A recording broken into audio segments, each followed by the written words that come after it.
Saludos cordiales, queridos espectadores.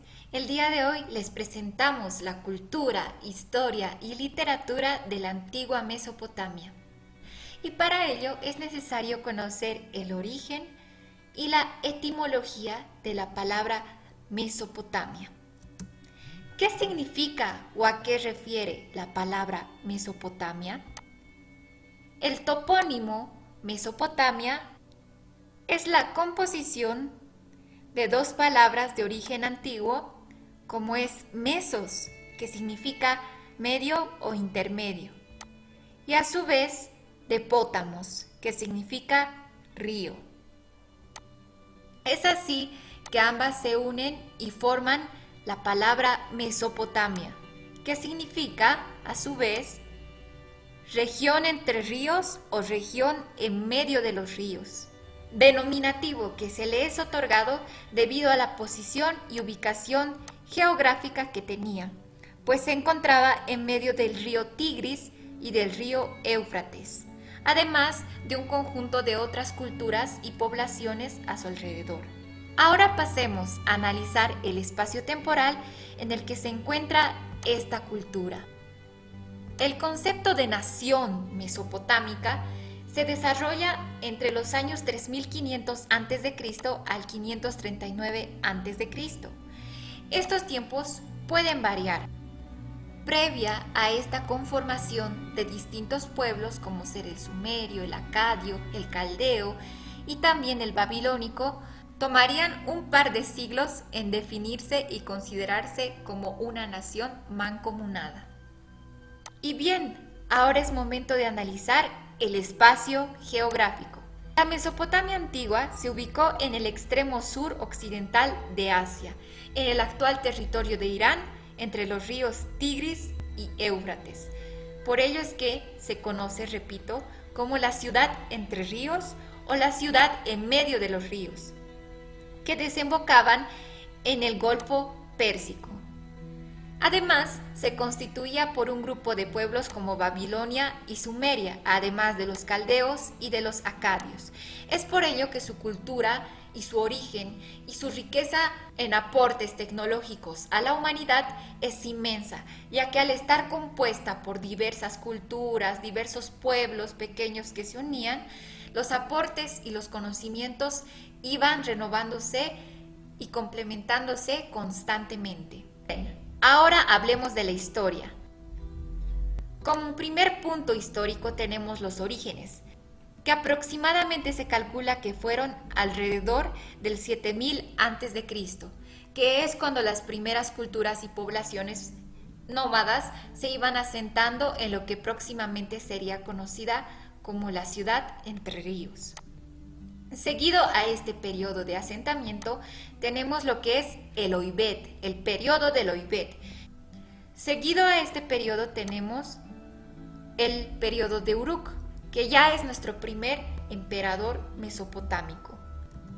Seguido al periodo de Uruk, tenemos lo que es el dinástico arcaico. Seguimos entonces con el periodo de los acadios, siguiéndole entonces el periodo de los Gutis. Posterior al periodo de los Gutis, tenemos el periodo de Ur de Caldea. Posterior al periodo de Ur de Caldea, tenemos el periodo paleo-babilónico. Posterior al paleo-babilónico, tenemos por fin el neobabilónico. ¿Cómo era la organización social en aquel tiempo? Esta se puede graficar con la siguiente pirámide. Siempre estaba el rey o emperador como cúspide de la pirámide social y política también. Pero algo que cabe resaltar es que en la cultura mesopotámica estaban más arriba los dioses y la vida sagrada. Como segundo escalón tenemos al grupo dirigente, que es básicamente el consejo y la asamblea que giraba y aconsejaba en torno al rey. En el tercer peldaño tenemos a las personas libres, campesinos, ganaderos, mercaderes y artesanos que gozaban de libertad y voluntad propia. Y en el último peldaño tenemos ubicados a los esclavos o a las personas no libres, que normalmente se componía por prisioneros de guerra, traidores, criminales, que desafiaban la autoridad del rey, de los dioses o de la comunidad en general. Pero bien, ahora pasemos a la economía. ¿Cómo era la economía en la antigua Mesopotamia? Esta básicamente se dividía por distintas actividades, teniendo como principales potencias a la población de artesanos, a los mercaderes y funcionarios, siendo un motor importante los campesinos.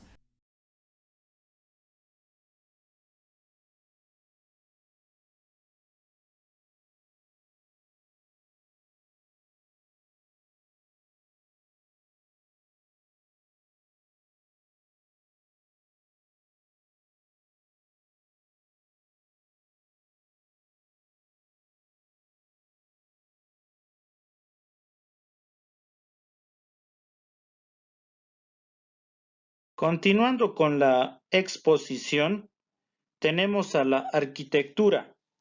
Para esto, es importante mencionar que Mesopotamia fue una de las primeras civilizaciones de la historia, donde se basaba en un sistema urbano de al menos 5.000 personas, la existencia de una lengua y un sistema de escritura, donde también se hace referencia a enormes monumentos arquitectónicos, centros ceremoniales y templos asociados al ámbito político, social y religioso. Se evidenciaba una esclavitud extrema para la construcción de todos estos monumentos arquitectónicos. Estos eran reclutados o esclavizados durante varias guerras. Se usaban adobes secados por el sol, ladrillos hechos en hornos y arcillas especiales para el moldeado de algunas esculturas. Asimismo, se evidencian palacios y templos enormes donde se utilizaban para alojar alimentos y animales que posteriormente eran distribuidos para su comercialización y como observatorios astronómicos, más que todo el último piso de estos grandes templos.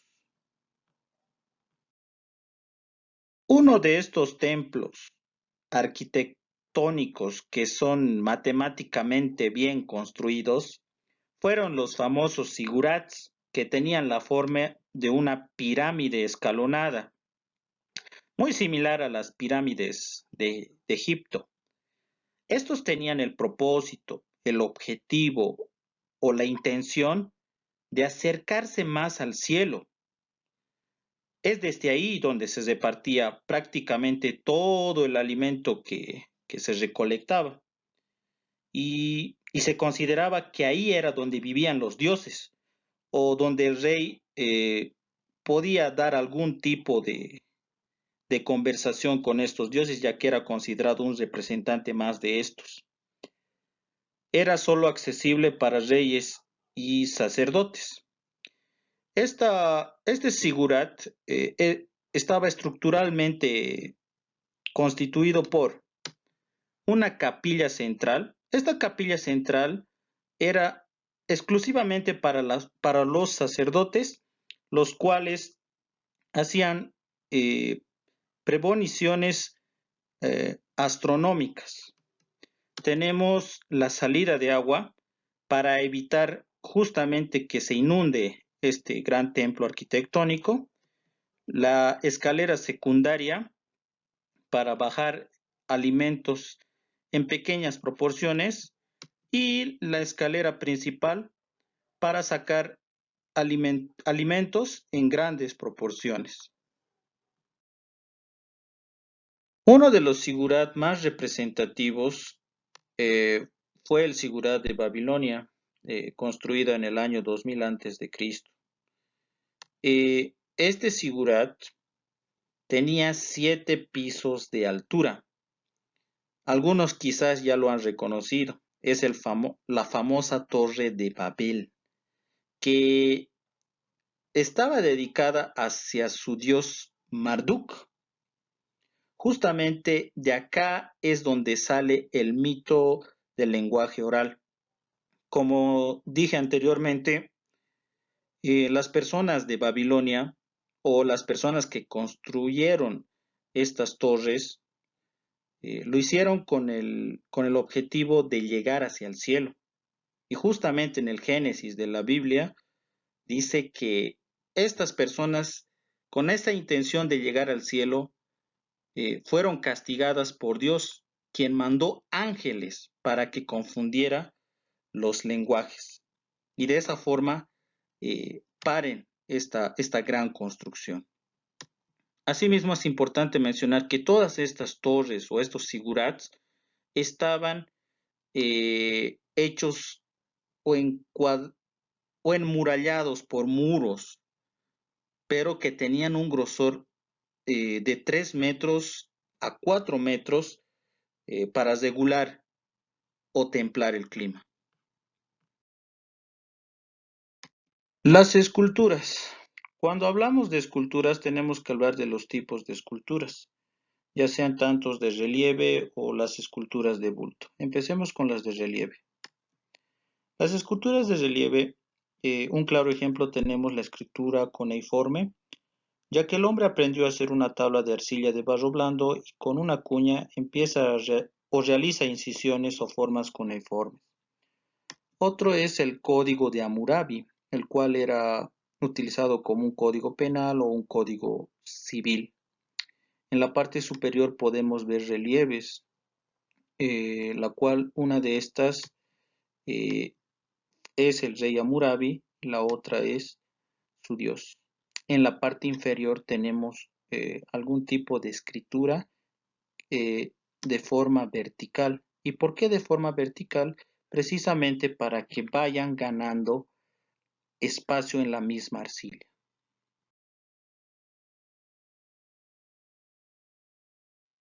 Otra clase de relieves fueron los sellos cilíndricos, que estaban hechos básicamente de piedra de bajo relieve. Esta piedra se hacía rodar sobre la misma arcilla y quedaba como una copia similar del relieve de la piedra. Esto era de bastante ayuda para ahorrar tiempo en la misma escritura. Por último, tenemos a las famosas estelas, las cuales eran imágenes o representaciones en conmemoración a actos militares, o también podemos mencionar acontecimientos épicos dentro de las guerras. Las esculturas de bulto. Dentro de las esculturas de bulto vamos a ver dos tipos, la antropomorfa y la zoomorfa. Dentro de las antropomorfas veremos a estas formas humanas que tenían características peculiares como eran las de los orantes, sobre todo de los orantes sumerios. Como se ve, tenían ojos grandes, tenían eran hechos de materiales maleables, tenían una posición estática y tenían simetría en el cuerpo y sus manos hacen, hacen ver que estaban orando hacia una deidad. Estos eran puestos como reemplazo de las mismas personas humanas dentro de los templos. Asimismo, podemos ver otras esculturas, pero estas esculturas eran de los mismos reyes. Estas se veían en mayor cantidad por todas partes. Las esculturas zoomorfas o híbridas. Estas esculturas tenían la característica de tener algo humano y algo de algún animal. Estas se encontraban en puertas de templos y palacios y como se evidencia en la segunda imagen, eran reemplazantes eh, de la seguridad. Ponían estas imágenes para que no haya algún robo. Hasta el día de hoy se mantienen algunas de estas imágenes en algunos bancos o instituciones financieras.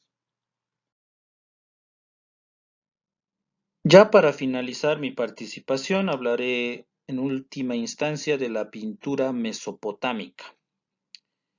La pintura mesopotámica fue perdiendo su color por la humedad y el tiempo. Y es evidente que toda esta pintura se fue deteriorando. Sin embargo, las características de estas pinturas fueron básicamente de tres colores: el color rojo, el color azul, el color blanco, las cuales representaban a toda esta inmensa cultura. Contexto cultural. Las culturas de Mesopotamia fueron pioneras en muchas de las ramas del conocimiento. Desarrollaron la escritura, que se denominó cuneiforme, en principio pictográfica y más adelante la fonética. Sus restos muestran una cultura que ejerció una poderosa influencia en otras civilizaciones de momento y por ende en el desarrollo de la cultura occidental. En cuanto a la religión era politeísta. En cada ciudad se adoraba a distintos dioses, aunque había algunos muy comunes, como Enlil, que era el dios principal. Tenemos a Anu, que es el dios del cielo y padre de los dioses; Utu, que es el dios del sol; Enki, dios de la sabiduría, que tenía la misión de crear al hombre; Nana, que era el dios de la luna o el señor de la sabiduría; Inanna, que es la diosa del amor y de la guerra; Ninsuraq, la diosa de las montañas. En el siglo XVII a.C., el rey Hammurabi unificó el Estado e impulsó el hecho de que haya un solo dios principal, que era Marduk.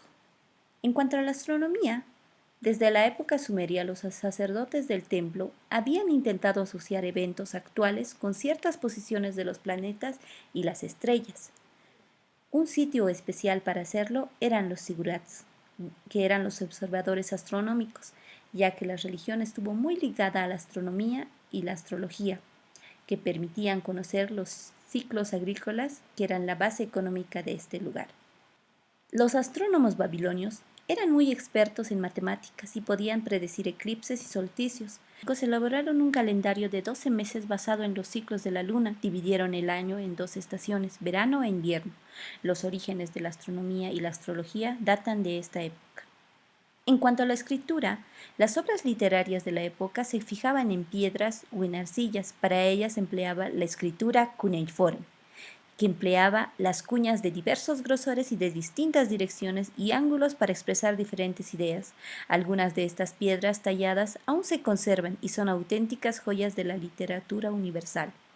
Durante una larga época, los habitantes de estas tierras pasaron de utilizar la escritura para objetivos puramente administrativos a empezar a emplearla con una visión protoliteraria, fijar leyendas, explicar hechos, dar cuenta de noticias y de cambios. En cuanto a la escritura cuneiforme, tenemos un abecedario, el cual se empleaba.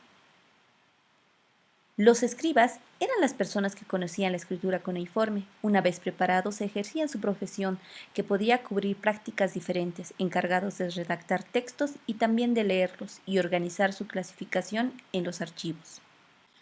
Hemos llegado a la parte esencial de nuestro tema, la literatura mesopotámica. Como dijimos anteriormente, antes del desarrollo de la literatura, el lenguaje escrito se usaba para llevar las cuentas administrativas de la comunidad.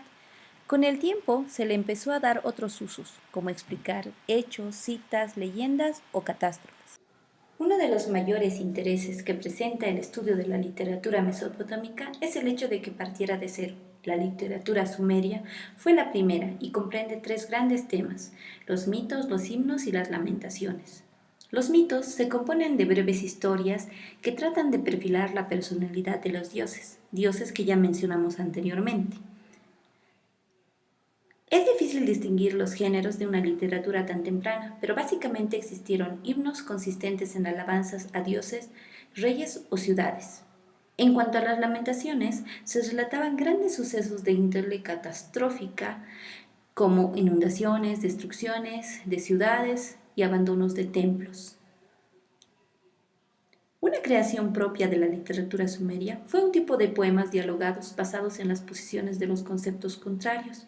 También los proverbios forman parte muy importante de los textos sumerios. El poema de Gilgamesh fue el primer ejemplo de literatura sumeria y uno de los más conocidos. Trata de la narración de la naturaleza épica que entraría dentro de las alabanzas a los reyes, donde se relatan las aventuras del héroe y semidios Gilgamesh y de su amigo Enkidu, quienes luchan contra monstruos fabulosos y buscan la mortalidad. Otro ejemplo de literatura importante es el Código Hammurabi, que es un extraordinario conjunto de leyes que establecían la ley de la reciprocidad o ley del talión, aplicada a casos concretos. Otro dato importante es hablar de la biblioteca de Arsubanipal, que fue una gran biblioteca en la ciudad de Asiria de Nínive.